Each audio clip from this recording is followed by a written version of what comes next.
The wrought iron gates of Blackwood Manor groaned open with a sound like wounded metal, their black paint peeling away in ancient scabs.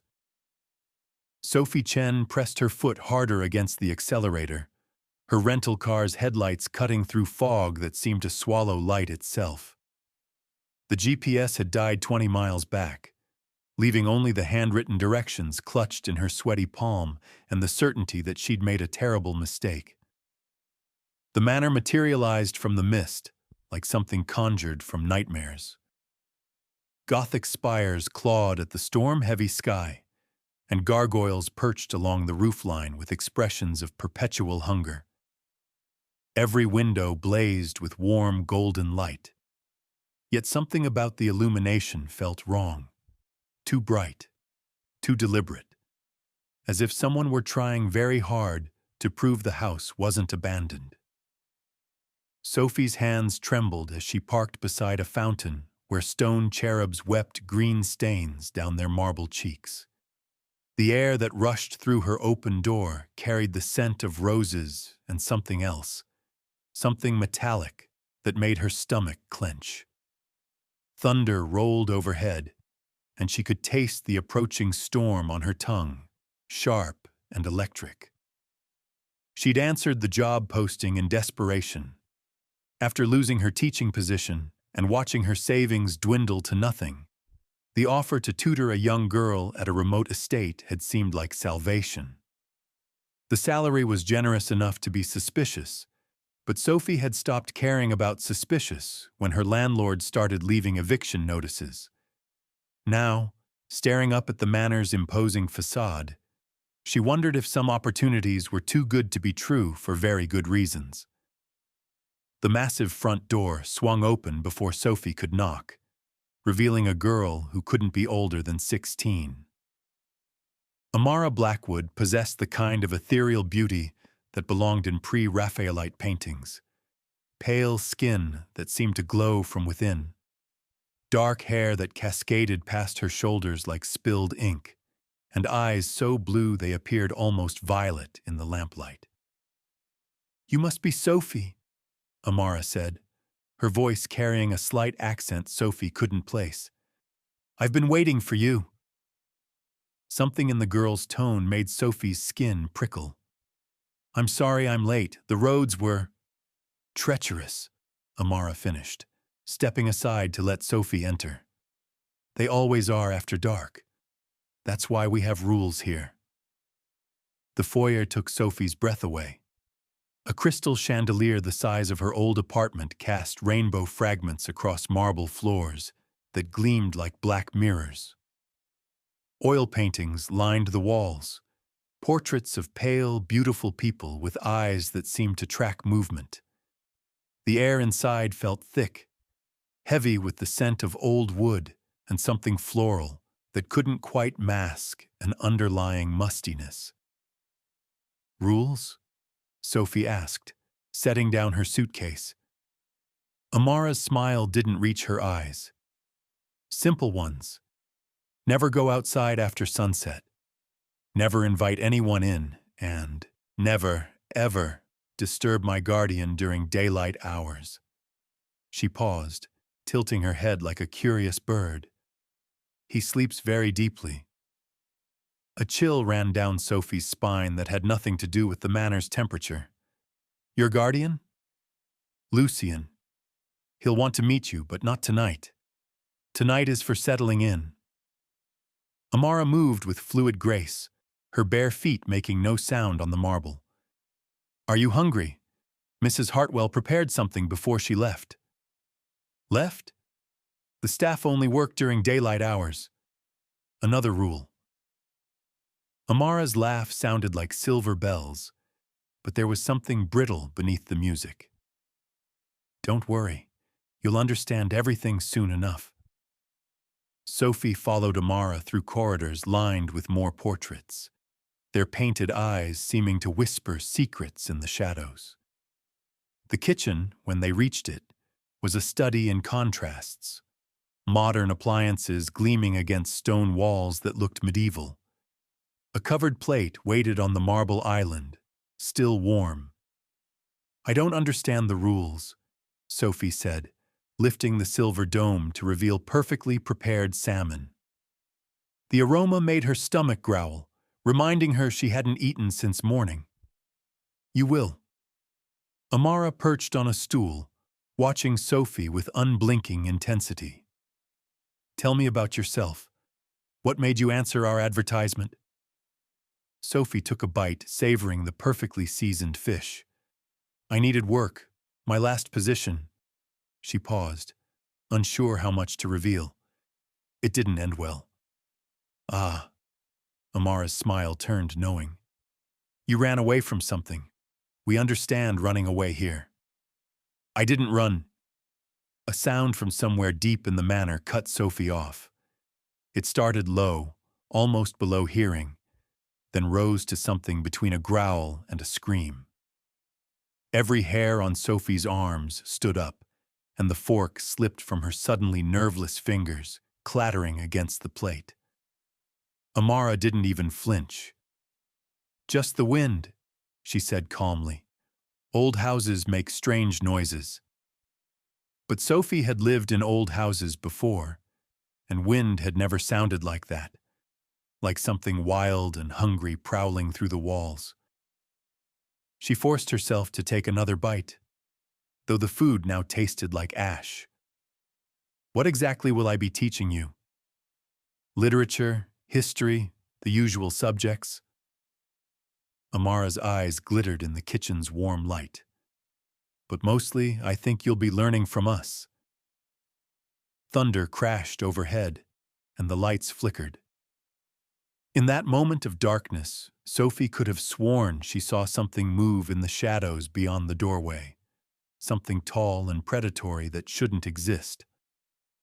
When the lights steadied, Amara was smiling again. Shall I show you to your room? Sophie's bedroom occupied the manor's east wing, accessible through a maze of corridors that seemed designed to confuse. The room itself was beautiful. Four-poster bed draped in midnight blue silk, antique furniture that belonged in museums, and windows that offered a view of gardens shrouded in perpetual mist.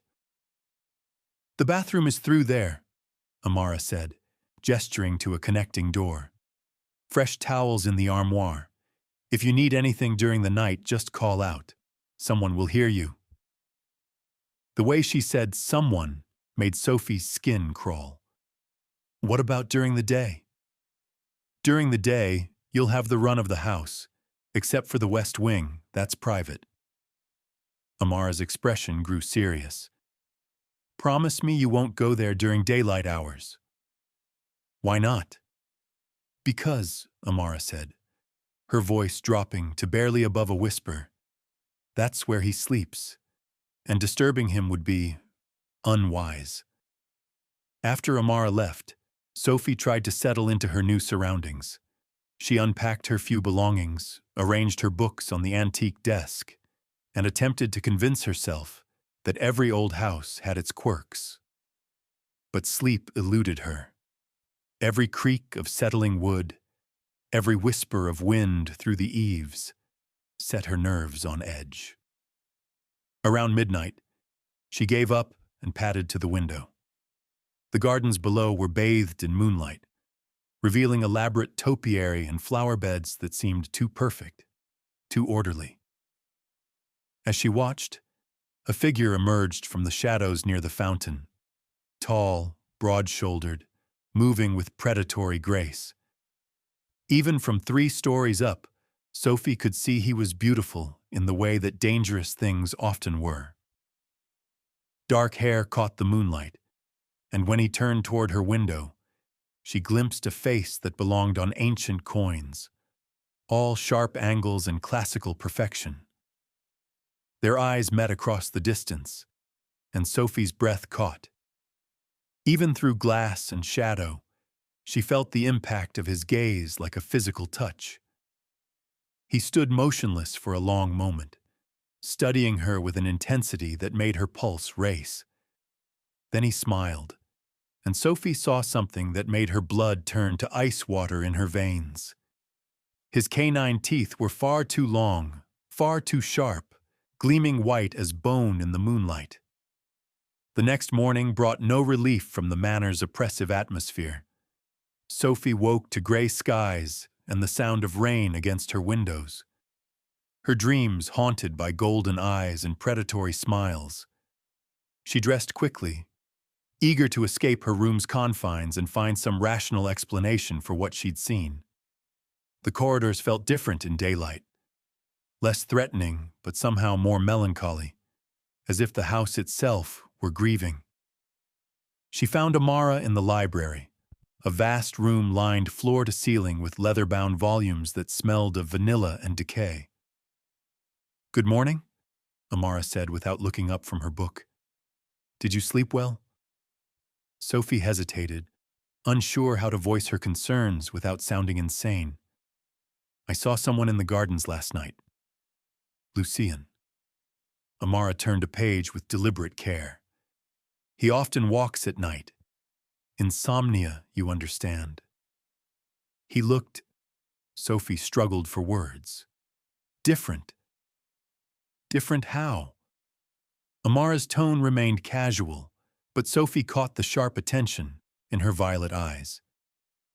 "His teeth." "Ah." Amara closed her book with a soft thud. "You saw his smile. He's self-conscious about it, actually. Genetic condition makes social interaction challenging." The explanation felt rehearsed, too smooth. Sophie moved closer to the window, studying the gardens in daylight. They looked normal now, beautiful even, but she couldn't shake the memory of that predatory grace, those gleaming fangs. "When will I meet him properly?" "Tonight after sunset. He prefers evening meetings." Amara stood, smoothing her dark skirts. "Shall we begin your first lesson? I thought we might start with Gothic literature. It seems appropriate." They spent the morning discussing Bram Stoker and Mary Shelley. But Sophie found herself distracted by the manor's peculiarities. No mirrors anywhere, despite the wealth evident in every room. Garlic absent from the well-stocked kitchen. Heavy curtains blocking every window, even in rooms that faced away from the sun. Around noon, Sophie excused herself to explore. She wandered through portrait galleries and sitting rooms, each more opulent than the last. The painted eyes seemed to follow her progress, and she began to notice a pattern. Every portrait showed the same pale, ethereal beauty, the same ageless perfection, the same subtle wrongness around the mouth, as if the artists had struggled to capture something inhuman. Her exploration led her toward the West Wing, despite Amara's warnings. The corridors here felt different, colder, more oppressive. The very air seemed to thicken, carrying scents of earth and copper that made her stomach clench. She was reaching for a door handle when pain lanced through her finger. A splinter from the ancient wood had drawn blood, bright red drops falling to the stone floor like tiny rubies. "Damn," she muttered, pressing the wound to her mouth. "You shouldn't be here." Sophie spun around, her heart hammering against her ribs. A man stood at the corridor's end, backlit by lamplight that turned him into a study of shadow and golden edges. Even in silhouette, she recognized the predatory grace from the night before. Lucian stepped forward, and Sophie's breath caught. He was beautiful in the way that storms were beautiful. Dangerous, magnificent, utterly compelling. Dark hair framed features that belonged in Renaissance sculptures, and his eyes held depths that seemed older than time itself. But it was his stillness that unnerved her most. He didn't breathe, didn't shift his weight, didn't display any of the unconscious movements that marked living things. "I'm sorry," Sophie said, backing away from the door. "Amara said not to disturb you, but I didn't realize—" "You're bleeding." His voice was velvet over steel, cultured and precise. His nostrils flared slightly, and something flickered in his golden eyes. Hunger, raw and primal. Sophie looked down at her finger, where blood still welled from the splinter wound. When she looked up again, Lucian had moved closer without seeming to take a step. The scent of him washed over her, sandalwood and something darker, wilder. "It's nothing," she said, but her voice came out breathless. "Let me see." He extended his hand, and Sophie found herself moving toward him, despite every instinct screaming danger. His skin was marble pale, unmarked by sun or age, and when his fingers closed around her wrist, they were cold as winter stone.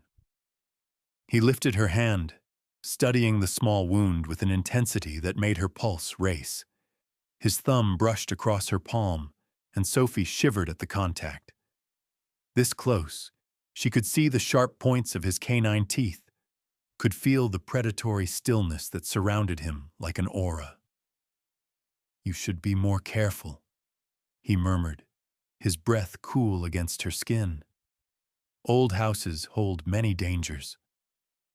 His grip tightened fractionally, and Sophie saw his jaw clench as if he were fighting some internal battle. The hunger in his eyes intensified, and she realized with crystal clarity that she was prey in the presence of a predator. But instead of attacking, Lucian released her hand and stepped back, his expression carefully controlled. "Wait here." He disappeared into one of the rooms, returning moments later with a first aid kit. His movements were economical, precise, as he cleaned and bandaged her finger. The mundane act felt surreal, a monster playing at humanity. "There," he said, his voice rougher than before. "Try to avoid further injury." "Thank you." Sophie flexed her bandaged finger, studying his face. "You're very kind." Something dark flickered across his features. "Kindness has nothing to do with it." "Then why?" "Because," he said, his golden eyes meeting hers with burning intensity. "You matter to Amara. And what matters to her, matters to me." The explanation felt incomplete, but before Sophie could press further, a sound echoed through the manor. Glass shattering, followed by an inhuman shriek that raised every hair on her body. Lucian's entire demeanor changed in an instant. The careful control vanished, replaced by something wild and dangerous. His lips pulled back in a snarl that revealed those gleaming fangs, and his eyes blazed with predatory fire. "Stay behind me," he commanded, his voice carrying absolute authority. "Do not leave my sight." They moved through the corridors with Lucian leading, his body coiled for violence. Sophie struggled to keep pace, her human eyes straining to pierce the shadows that seemed to part before him like water. Another crash echoed from the main hall, followed by Amara's scream, high, terrified, utterly human. Lucian exploded into motion, covering the distance to the foyer in seconds. Sophie rounded the corner behind him to find chaos. Shattered glass from the front windows, furniture overturned, and Amara pressed against the far wall by 3 figures in dark clothing. The intruders moved, with inhuman speed and grace, their pale faces twisted with hunger. But where Lucian's predatory nature felt controlled, dangerous but leashed, these creatures radiated mindless savagery. "Release her," Lucian said, his voice carrying the weight of absolute command. The lead intruder turned, revealing a face that might once have been handsome, but was now twisted with malevolent hunger. "Lucian Blackwood," he hissed, his voice like grinding stone. "Still playing house with humans? This is your only warning, Victor." Victor laughed, the sound like breaking glass. "You've grown soft, old friend. Time was you'd have joined us for this hunt. Times change. Indeed they do. Victor's grip on Amara tightened, and the girl whimpered. But hunger remains constant, as does the need to feed. What happened next occurred too quickly for Sophie's human eyes to follow completely. Lucian moved like liquid shadow, crossing the space between himself and Victor in a heartbeat. The two collided with bone-crushing force, and suddenly the foyer became a battlefield. Sophie pressed herself against the wall, watching in horrified fascination as Lucian fought with inhuman speed and strength. His movements were poetry written in violence, graceful, deadly, utterly without mercy. When his hand closed around Victor's throat, the other vampire's struggles became increasingly frantic. "You will leave," Lucian said, his voice carrying the weight of absolute authority. "You will not return, and you will spread word that Blackwood Manor and all within it are under my protection." Victor's companions had already fled. The vampire leader managed a strangled laugh. "You cannot protect them forever, Lucian. Eventually, you'll remember what you are." "I know exactly what I am." Lucian's grip tightened, and Victor's eyes widened in genuine fear. "The question is whether you remember what I'm capable of." He released Victor with contemptuous ease. The vampire stumbled backward, clutching his throat, then dissolved into shadow and fled through the shattered windows. Silence fell over the foyer like a shroud. Amara slumped against the wall, tears streaming down her pale cheeks. Lucian stood motionless in the center of the destruction, his chest rising and falling with unnecessary breaths. And Sophie stared, her mind struggling to process what she'd witnessed. The impossible speed, the inhuman strength, the way Lucian had moved like death itself given form. When he turned toward her, she saw blood on his lips, not his own, but Victor's, dark and gleaming in the lamplight. His golden eyes met hers across the wreckage, and in them she saw acknowledgement, resignation, and something that might have been regret. He wiped the blood away with the back of his hand, the gesture almost casual. When he spoke, his voice carried the weight of centuries and the bitter taste of truth. "You should have left when you could." Sophie's world tilted on its axis, reality reshaping itself around the impossible truth standing before her. The blood on Lucian's lips caught the lamplight like liquid garnets, and when he spoke again, his voice carried the weight of confession. "Vampire," she whispered, the word falling from her lips like a prayer or a curse. He didn't deny it. Instead, he moved to Amara with fluid grace, gathering the trembling girl against his chest. "Are you hurt?" Amara shook her head, her violet eyes wide with residual terror. They said they were coming for all of us, that the old treaties are broken." "Not while I draw breath." Lucian's voice held steel beneath the silk. His gaze found Sophie across the wreckage of the foyer. "Though I suspect our guest has questions." Questions. Sophie almost laughed at the understatement. Her mind reeled with 1,000 impossibilities, each one demanding acknowledgement. But only one word escaped her lips. "How? How long have I been what I am? How did this happen? How do you reconcile the monster with the man?" Lucian's smile held no warmth, only bitter self-awareness. "All valid inquiries, Miss Chen. But perhaps we should address more pressing concerns first." He gestured to the shattered windows, where cold night air poured through jagged openings. Already, Sophie could hear sounds in the darkness beyond. Rustling leaves, snapping twigs, the whisper of movement that spoke of watchers in the shadows. Victor's retreat was strategic, not defeat. Lucian continued, his enhanced senses clearly detecting threats Sophie couldn't perceive. He'll return with reinforcements. This manor, for all its protections, cannot withstand a sustained assault. Then we leave, Sophie said, surprised by her own pragmatism. 24 hours ago, her biggest concern had been paying rent.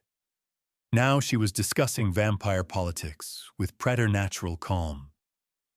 No. Amara's voice cut through the night air like a blade. We can't leave. Not yet. Something in the girl's tone made both Sophie and Lucian turn toward her. Amara had straightened, her earlier terror replaced by grim determination.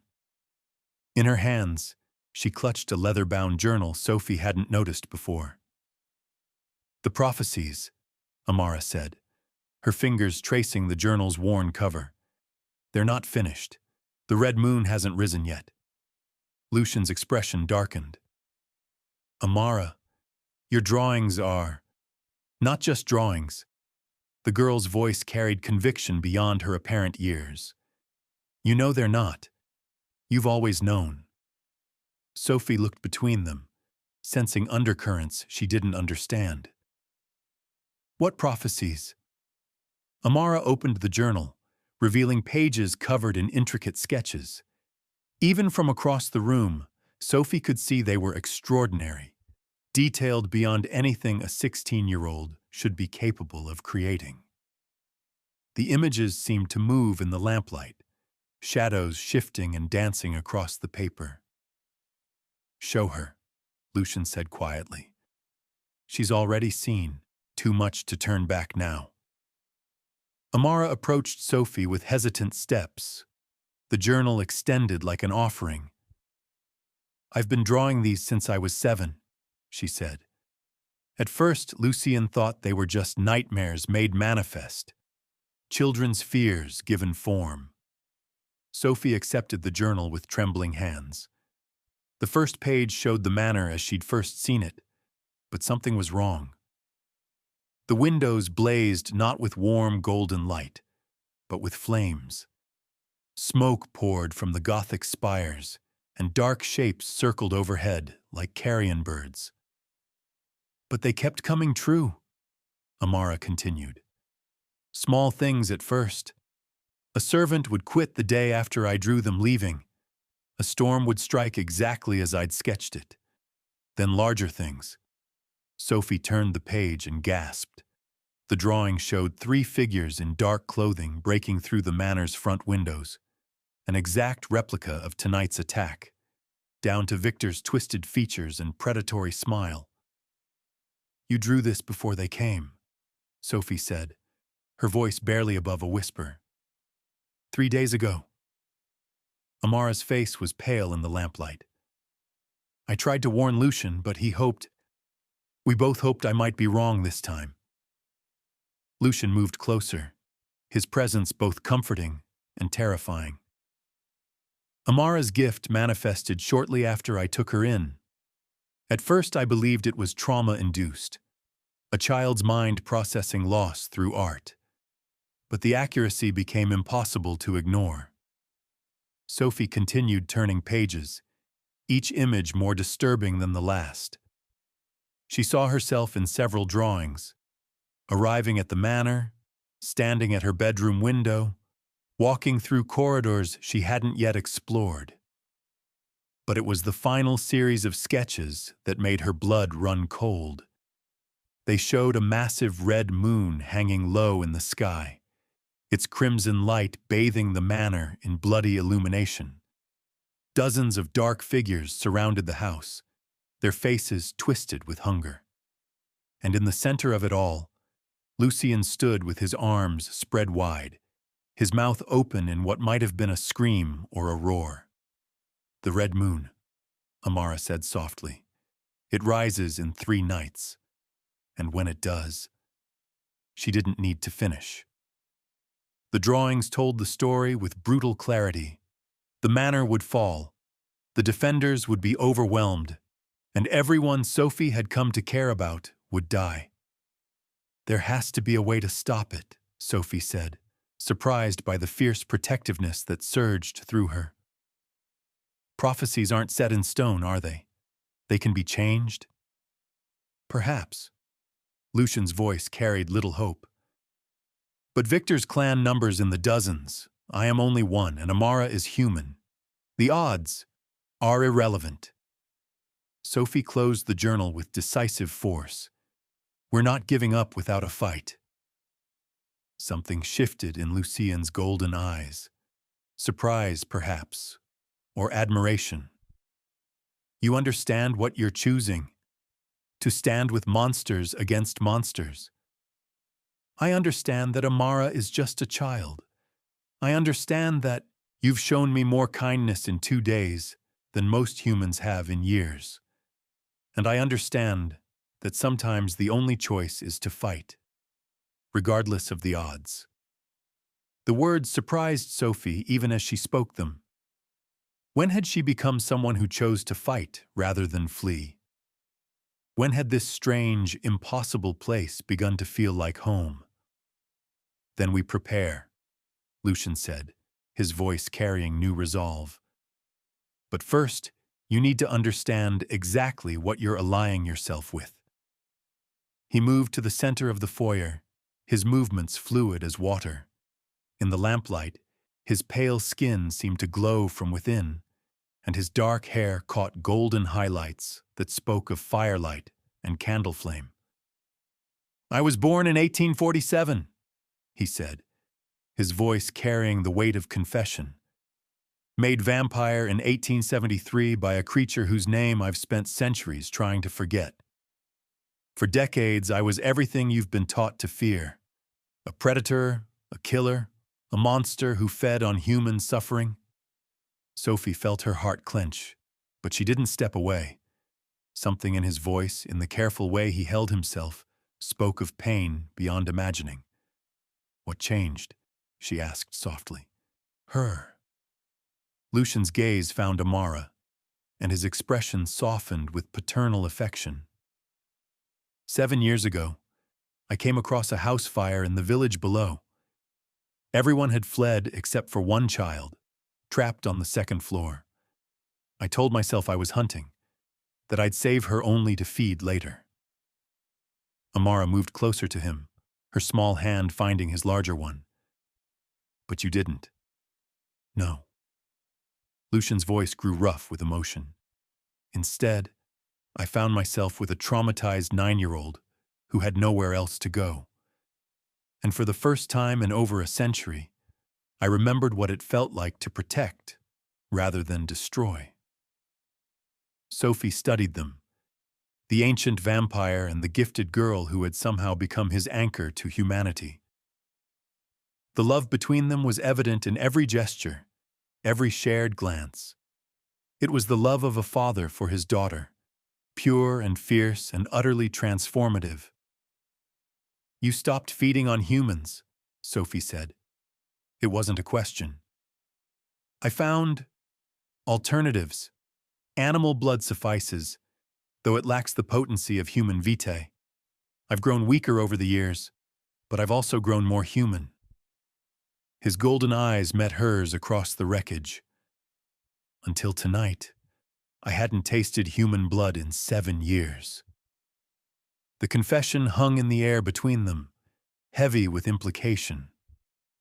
Sophie understood what he was telling her, that in fighting Victor, in protecting them, he had crossed a line he'd sworn never to cross again. Will it change you? She asked. Make you more like them? Perhaps. His honesty was brutal, unflinching. The hunger is stronger now, more insistent, but I will not let it control me. Not while you and Amara need protection. Thunder rolled overhead, and rain began to fall through the shattered windows. The sound was oddly comforting, a reminder that the natural world continued its cycles regardless of supernatural drama. We should move to the library, Amara said practically. Research the prophecies, look for weaknesses in Victor's clan, prepare for what's coming. As they gathered the scattered books and moved deeper into the manor, Sophie found herself walking beside Lucian. In the corridor's shadows, he looked more human, the harsh angles of his face softened by lamplight, his predatory grace tempered by careful control. "Why didn't you tell me from the beginning?" she asked. "Would you have stayed?" Sophie considered the question seriously. 2 days ago, she would have fled screaming. But now, having seen his gentleness with Amara, his desperate fight to protect them, his struggle to maintain humanity in the face of monstrous nature, "I don't know," she admitted. "But I'm glad I'm here now." His step faltered slightly, and when he looked at her, she saw something vulnerable in his ancient eyes. "You're not afraid?" "Terrified," she said honestly. "But not of you. Of losing this, whatever this is we're building here." They had reached the library, its warm lamplight a welcome contrast to the foyer's destruction. Amara was already spreading her drawings across the massive oak table, her young face set with determination. "The Red Moon prophecy shows the attack from the east," she said, pointing to specific details in her sketches.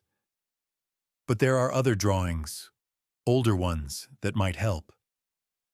She pulled out a different journal, this one bound in midnight blue leather. The sketches inside were rougher, clearly the work of a younger hand, but no less detailed. "These are from when I first came here," Amara explained. "I was drawing constantly then, nightmares, memories, fears, but also this." She opened to a page that made Sophie's breath catch. It showed the manor's library exactly as it appeared now, but with one crucial difference. In the drawing, ancient symbols covered every surface: the walls, the floor, even the books themselves. They seemed to pulse with their own light, creating a web of protection that surrounded 3 figures huddled in the center. "Warding symbols," Lucian said, his voice tight with sudden hope. "I'd forgotten. This manor is built on a convergence of ley lines. With the proper rituals, the right symbols, it could become a fortress." "You know how to create wards?" Sophie asked. "I know the theory, but the practice requires—" He hesitated, his jaw clenching. "It requires blood, human blood, freely given." The implication hung heavy in the air. Sophie looked at the drawing again, studying the intricate patterns that seemed to shift and dance in the lamplight. Protection was possible, but it would come at a cost. "How much blood?" she asked quietly. "Sophie, no." Lucian's voice carried sharp alarm. "The ritual is dangerous. If something goes wrong—" "How much?" Amara looked up from her drawings, her violet eyes wide with understanding. "Enough to weaken you. Maybe enough to—" She couldn't finish the sentence. "But not enough to kill me," Sophie said with more confidence than she felt. "And if it works, we all survive. If it doesn't, we die anyway when the red moon rises."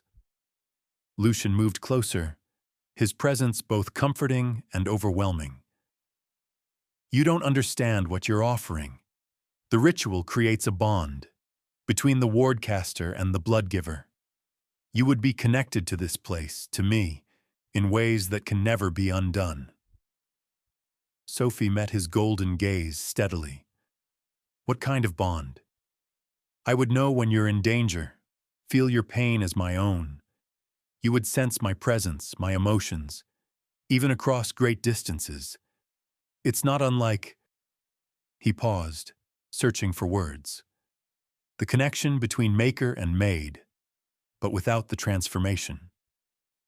"A psychic link," Sophie said, her academic mind cataloging the implications. "You're talking about creating a supernatural bond between us." "Yes."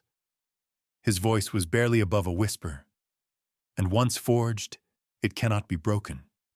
Not by distance not by time, not even by death. The weight of the decision pressed down on Sophie like a physical thing.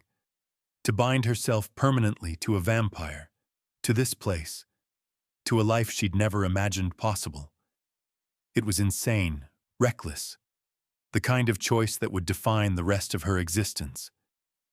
But when she looked at Amara, brilliant, gifted Amara with her prophetic drawings and her fierce love for the monster who'd saved her, the choice became simple. Tell me what I need to do.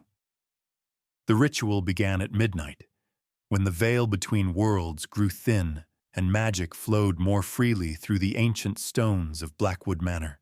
Lucian had spent hours preparing, gathering ingredients from the manor's extensive stores and drawing preliminary symbols in chalk across the library floor. Sophie sat in the center of the pattern, her sleeve rolled up to expose the pale skin of her inner arm. The silver knife in Lucian's hand gleamed in the candlelight, its edge honed to razor sharpness. "Last chance to reconsider," he said, his voice rough with emotion. "I'm not changing my mind." Sophie's voice was steady despite the fear coursing through her veins. "Do it." The blade bit deep, and blood welled crimson against her skin. But instead of pain, Sophie felt a strange warmth spreading through her body, not unpleasant, almost euphoric. Lucian caught the flowing blood in an ancient chalice, his movements precise and reverent. "Now the words," he said, his voice taking on a ritual cadence. "Repeat after me. By blood freely given, by will unbroken, I bind myself to this place and all within it." Sophie spoke the words, feeling their weight settle into her bones like gravity. The symbols on the floor began to glow with soft golden light, responding to the power in her blood. "By blood accepted, by protection sworn," Lucian continued, his own voice growing stronger. "I bind myself to guard and defend, to shelter and preserve." As he spoke, he began to trace the symbols with Sophie's blood, each mark blazing to life as he completed it. The library filled with warmth and light, and Sophie could feel something vast and protective settling over the manor like a blanket. But with the power came connection, sudden, overwhelming, intimate. She could feel Lucian's presence in her mind, his emotions washing over her in waves, his fierce protectiveness, his desperate hope, his growing affection, love. The realization hit her like lightning. Somewhere in the past 3 days, the ancient vampire had fallen in love with her, and through the bond now forming between them, she could feel the depth of that emotion. Centuries of loneliness suddenly filled, the cold emptiness of undeath warmed by human connection. Sophie. Her name on his lips was prayer and promise combined.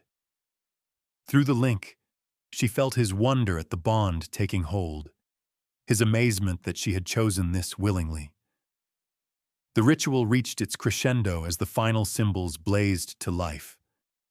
Power flowed through the manor's stones, ancient magic awakening to create an impenetrable fortress. But the effort left Sophie drained, her vision blurring as blood loss took its toll. Strong arms caught her as she swayed, lifting her with inhuman ease. Lucian's scent surrounded her, sandalwood and something wilder, more primal. Through the bond, she felt his concern, his desperate need to ensure her safety. "Rest now," he murmured against her hair. "The wards will hold. We're safe." But even as consciousness faded, Sophie could feel something else through their connection. A growing hunger, sharp and insistent. The taste of her blood had awakened something in Lucian, something he'd kept carefully controlled for 7 years. The monster was stirring, and their bond meant she would feel every moment of his struggle to contain it. Sophie woke to the sound of rain against windows and the scent of roses carried on cold air.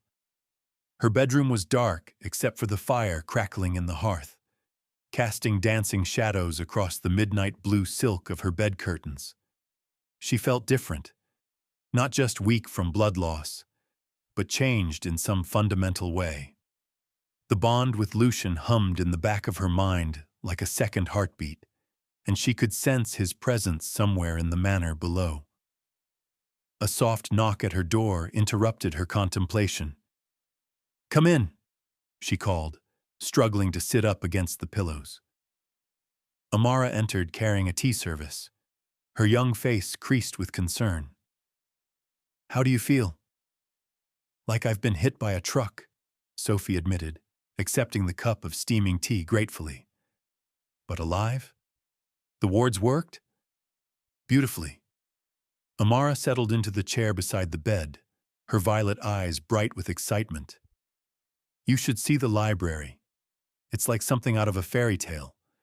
The symbols pulse with golden light, and the air itself feels protective." Sophie sipped her tea, savoring the warmth. "And Lucian?" Amara's expression grew troubled. "Struggling. The bond is affecting him more than he expected. He's trying to maintain distance, but I can see the hunger in his eyes. Your blood awakened something he's kept buried for years." Through their connection, Sophie could feel echoes of that hunger, sharp, insistent, growing stronger with each passing hour. But beneath it lay something else, a desperate love, fierce and protective and utterly consuming. "He's afraid he'll hurt me," Sophie said, understanding flooding through her. "He's afraid he'll kill you." Amara's voice was blunt, honest. "The hunger for human blood is addictive. And you're not just any human now. You're bonded to him. Your blood calls to him more strongly than any other."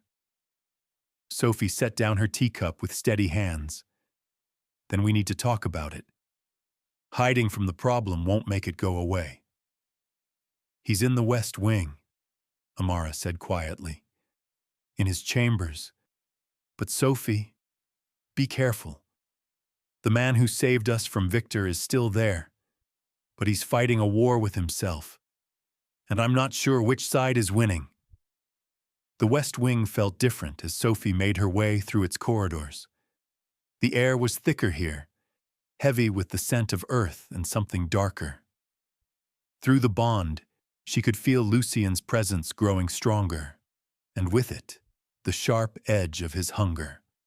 She found him in what must have been his bedroom, though it looked more like a medieval lord's chamber than anything modern.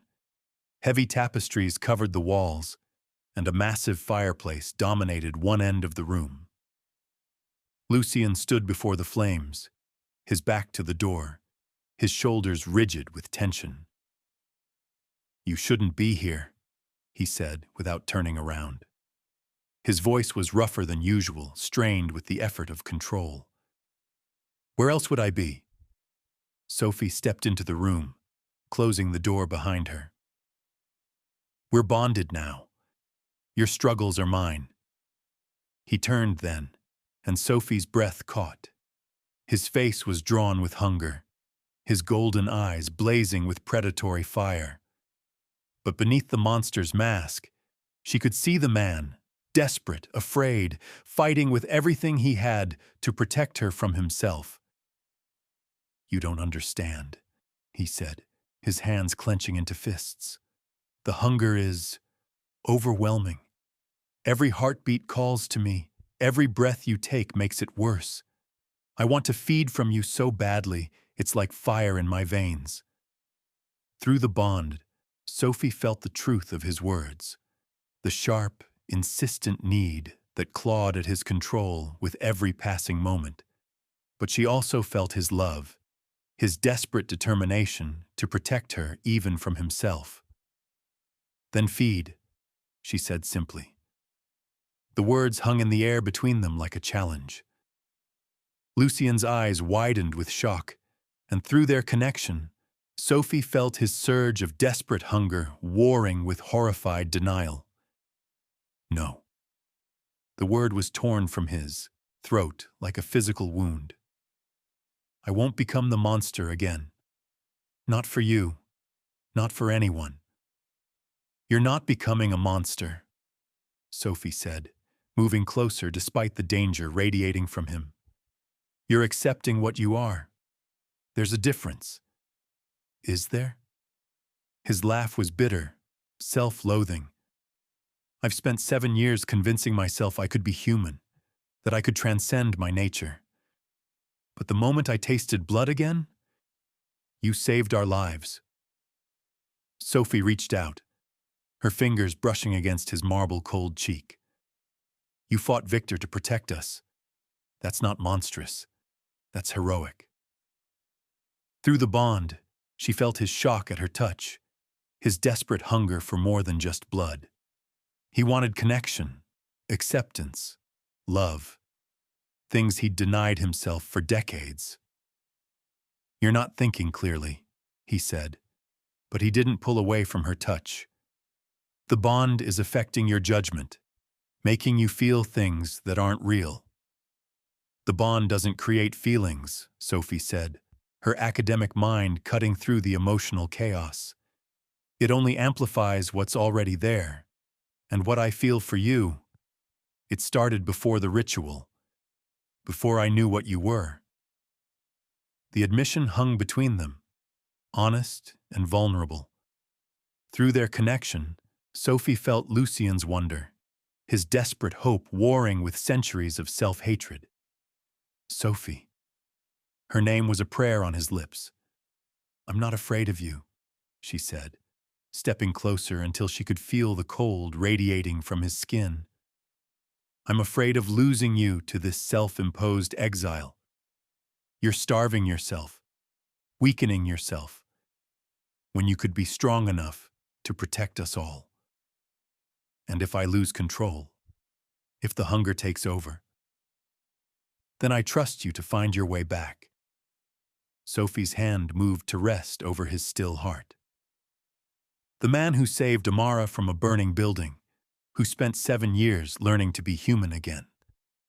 That man doesn't disappear just because he acknowledges his nature. For a long moment, they stood frozen in tableau, the vampire and the human, predator and prey, monster and maiden. But the bond between them carried deeper truths. Two lonely souls who had found something worth fighting for in each other.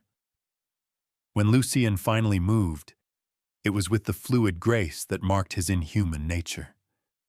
His hand covered hers where it rested against his chest, his fingers cold as winter stone. If we do this, he said, his voice rough with emotion, there's no going back. The bond will deepen, become something beyond what we created in the ritual. You'll be mine in ways that transcend human understanding. And you'll be mine, Sophie said, meeting his golden gaze steadily. Completely, utterly, without reservation. The promise hung between them, weighted with implications neither fully understood. But through the bond, Sophie felt Lucian's surrender, not to the monster, but to the possibility of something more than mere survival. When he kissed her, it was with desperate hunger and infinite tenderness combined. His lips were cold against hers, but they warmed under her touch, and Sophie could taste the sharp edge of his need. Are you certain? He whispered against her mouth. I've never been more certain of anything in my life. The feeding was nothing like the violent attacks she'd imagined.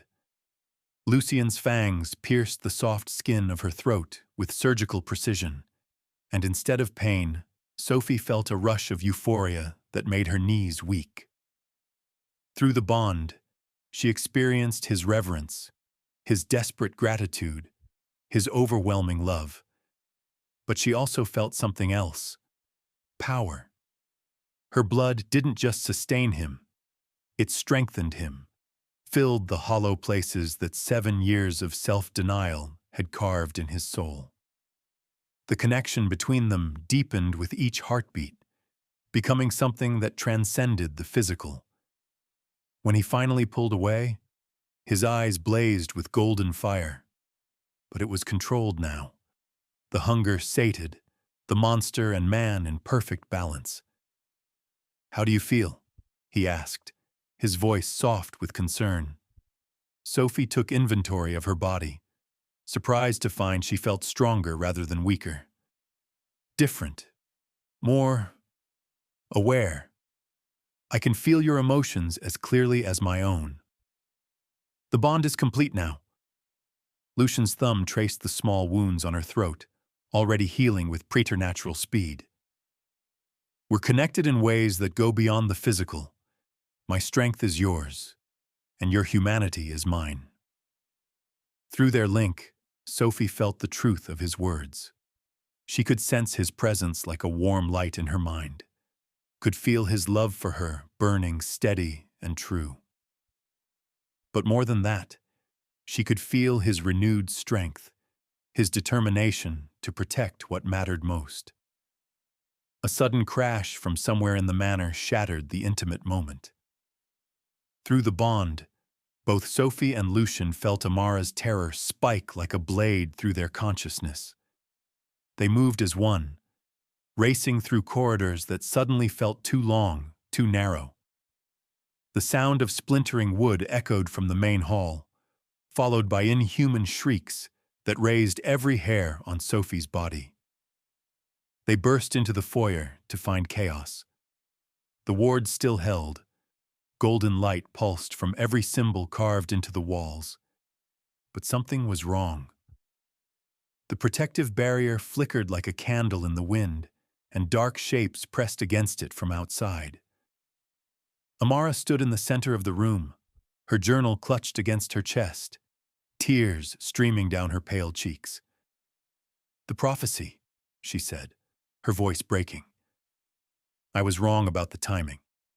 The red moon. It's not in 3 nights."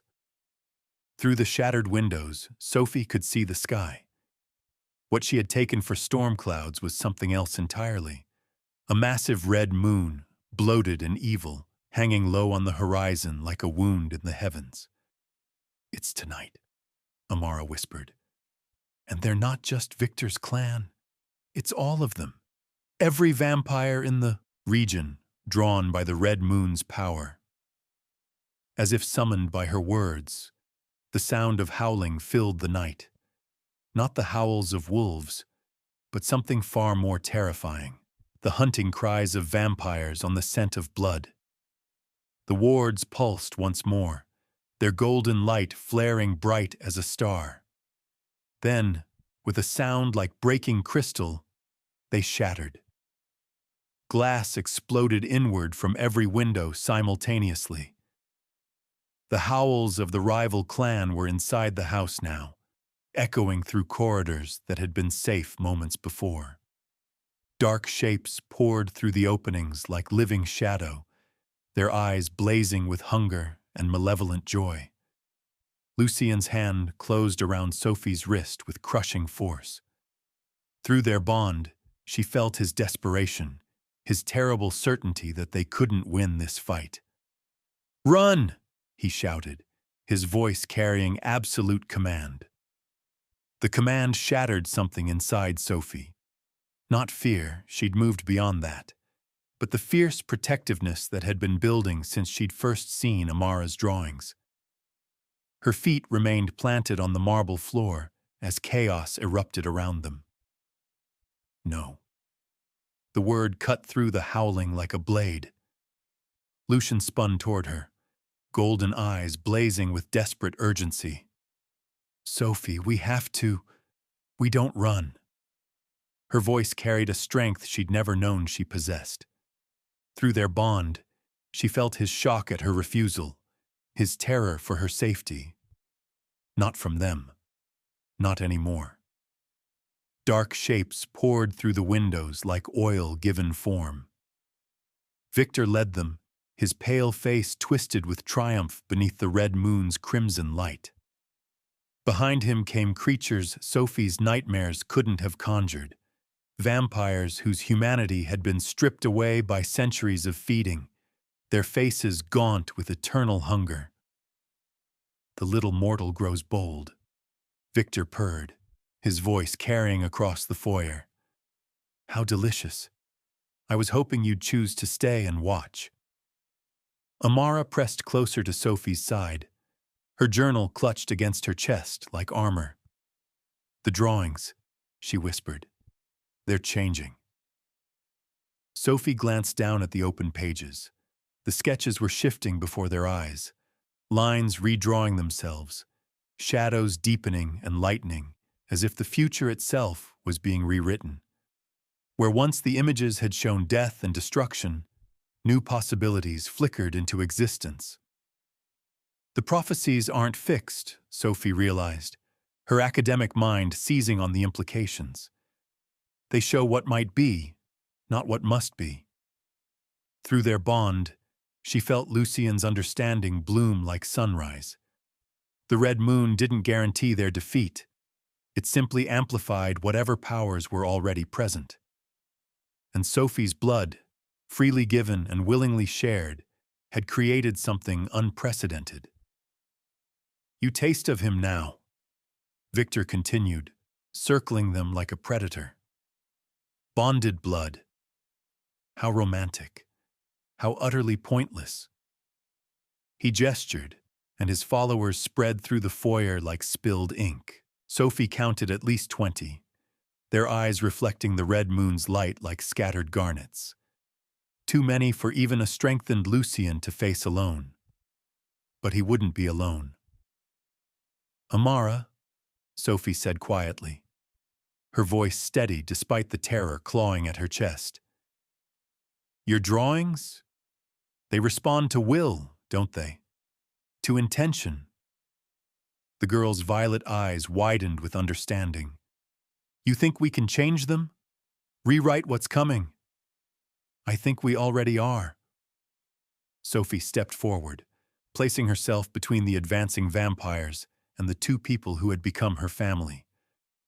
The movement was deliberate, defiant, a mortal woman facing down creatures that could tear her apart without effort.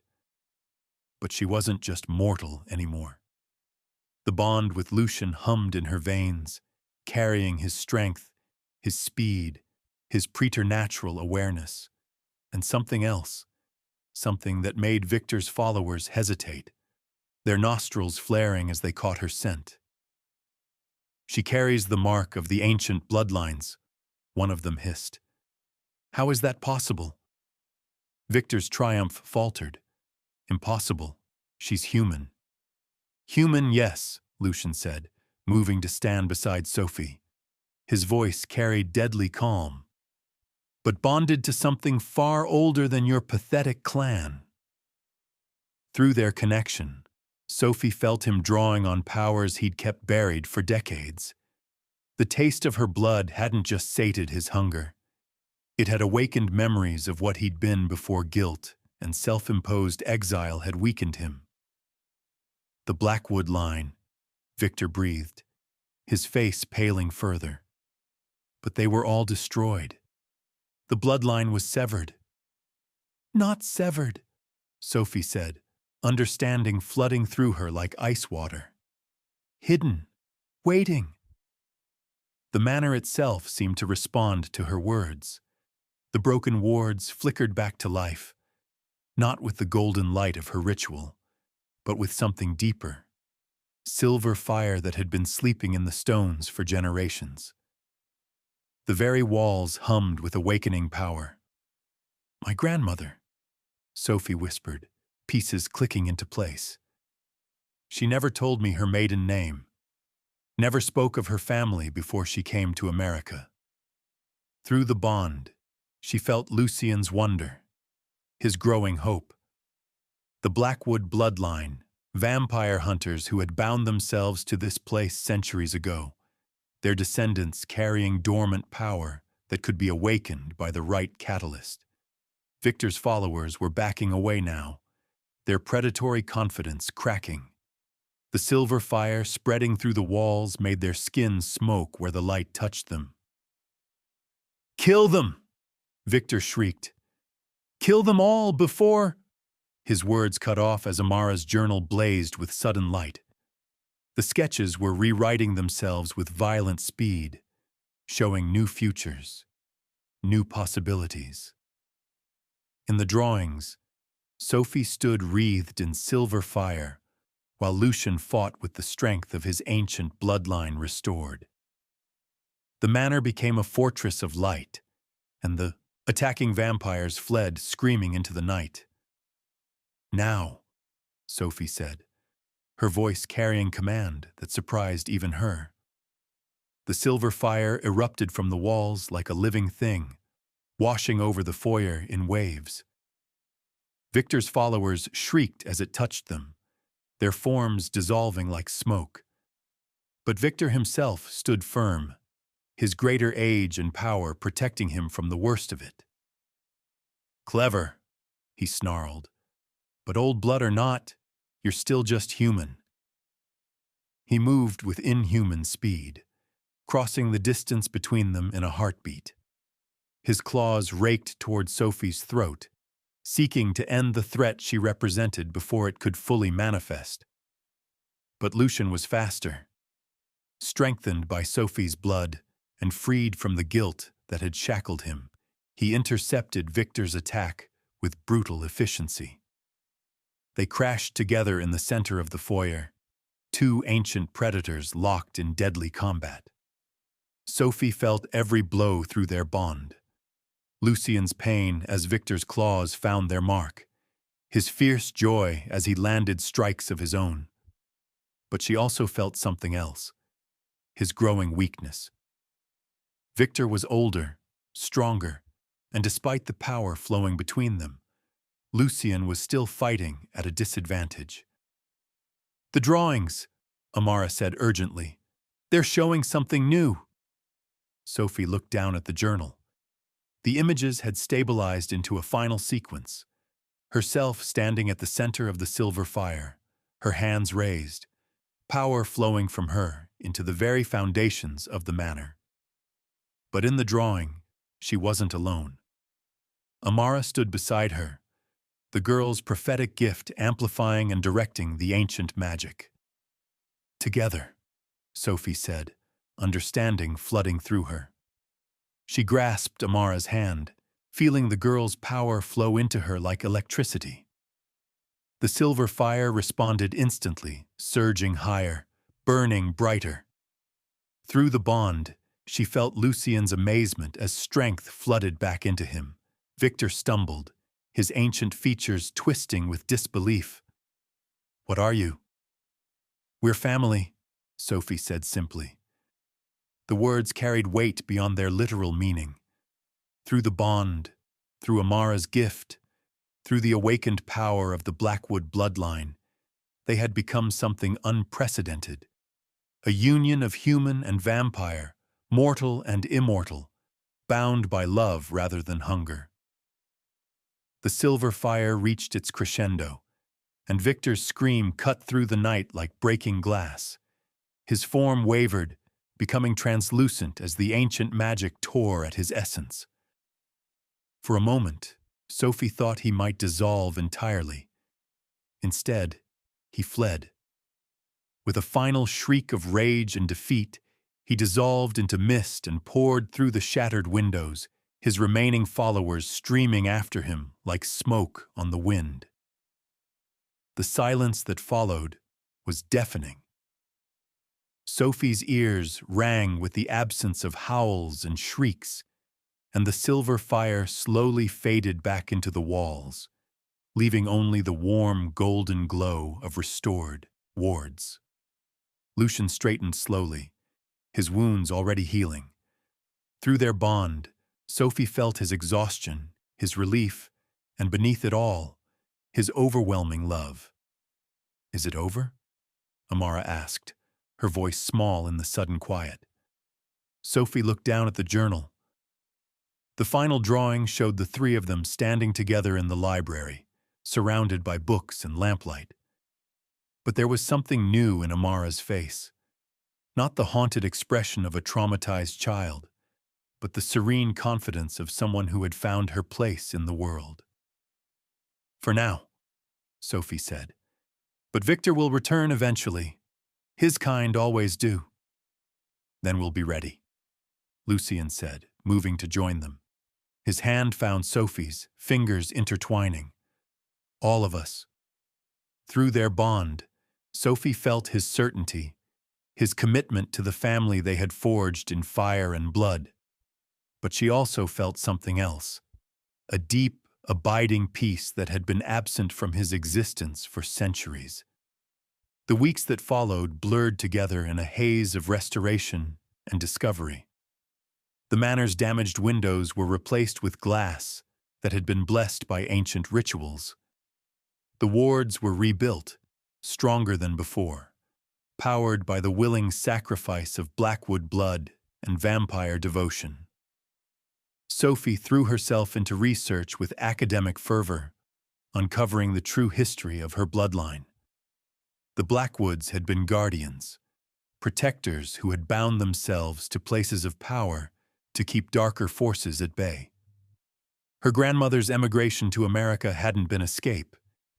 It had been exile, punishment for falling in love with the very creatures she was meant to hunt. But love, Sophie learned, was its own kind of magic. It could transform monsters into men, turn exile into homecoming, make the impossible not just possible but inevitable. Amara's gift evolved as well. Her drawings became less prophetic and more creative, showing not just what might be, but what could be. She sketched gardens where roses bloomed year-round, libraries where books wrote themselves, kitchens where meals prepared themselves for weary travelers. "You're not seeing the future anymore," Sophie observed one evening, watching the girl work by lamplight. "You're designing it." "Is that what I'm doing?" Amara looked up from her sketch of a music room where phantom melodies danced in the air. "It feels different, less frightening." "Because you're not alone with the visions anymore," Lucian said from his chair by the fire. "Fear comes from isolation. Hope comes from connection." He was right, Sophie realized. The bond between them had done more than just create a psychic link. It had created a foundation for something unprecedented. A family bound not by blood alone, but by choice, by love, by the willingness to fight for each other against impossible odds. The first snow of winter arrived on a Tuesday, dusting the manor's grounds with pristine white. Sophie stood at her bedroom window, watching the flakes dance in the lamplight from the windows below. The sight reminded her of her first night here, when she'd been a frightened woman fleeing a life that no longer fit. Now she couldn't imagine being anywhere else. A soft knock at her door interrupted her contemplation. "Come in," she called, already knowing who it was through the bond that connected them. Lucian entered carrying a tea service, moving with the fluid grace that had once terrified her and now brought comfort. He'd taken to these small domestic rituals, she'd noticed, ways of caring for her that satisfied some deep need in his immortal soul. "Amara's asleep," he said, settling into the chair by her fireplace. Finally. She was up until nearly dawn working on new sketches. "What's she drawing now?" "Wedding plans, I believe." His smile was soft, affectionate. "She seems to have decided that we need a proper ceremony to make things official." Sophie felt her cheeks warm. They hadn't discussed marriage explicitly, but through their bond, she could feel his desire for formal commitment, his need to claim her in ways that transcended the supernatural. "And what do you think?" she asked, moving to sit across from him. "I think," he said carefully, "that I've spent 2 centuries believing I was unworthy of love. And I think a 16-year-old girl with prophetic abilities might be wiser than an ancient vampire when it comes to matters of the heart. Through their connection, Sophie felt the depth of his emotion. Love so profound, it bordered on worship, gratitude that threatened to overwhelm his careful control. But beneath it all was something simpler, the contentment of a man who had finally found his home. "Yes," she said simply. His golden eyes widened with surprise and hope. "Yes? Yes, I'll marry you. Yes, I'll spend eternity in this impossible place with you and Amara. Yes to all of it." When he kissed her, it was with the desperate reverence of a man who had been granted a miracle he'd never dared to hope for. Through their bond, Sophie felt his joy, his wonder, his absolute commitment to the life they were building together. Later, as they sat by the dying fire, Sophie found herself thinking about the woman who had arrived at Blackwood Manor all those weeks ago. That Sophie had been running from life, hiding from connection, afraid of the very intimacy she now treasured above all else. "Do you ever regret it?" Lucian asked softly, his fingers tracing patterns on her palm. "Choosing this life over the one you had planned?" Sophie considered the question seriously. Her old life seemed like something from a dream now, gray and colorless compared to the vivid reality of her existence here. She'd traded academic conferences for supernatural research, professional isolation for a family bound by love and magic, predictable loneliness for the wild uncertainty of loving an immortal creature. "Never," she said, and through their bond, he felt the absolute truth of her words. The snow continued to fall outside, blanketing the manor grounds in pristine silence. But inside, the ancient stones hummed with warmth and life, with the laughter of a girl who had found her gift transformed from curse to blessing, with the quiet contentment of a vampire who had learned to love without consuming. And in the library where it had all begun, new books appeared on the shelves, journals filled with Amara's sketches of possible futures, research notes in Sophie's careful handwriting, even a few volumes that seemed to write themselves, recording the stories of all who had found sanctuary within these walls. The manor was alive in ways it hadn't been for centuries, and Sophie was the heart that kept it beating. Not the frightened woman who had arrived seeking temporary shelter, but the guardian who had chosen to stay, to fight, to love without reservation. Through the frost-covered windows, the first light of dawn painted the snow-covered gardens in shades of rose and gold. Sophie watched the sunrise from Lucian's arms, feeling the deep satisfaction of a life lived fully, completely, without regret. The scent of roses drifted through the morning air, not the cloying perfume of hothouse flowers, but the wild, honest fragrance of blooms that had chosen to flourish despite the cold.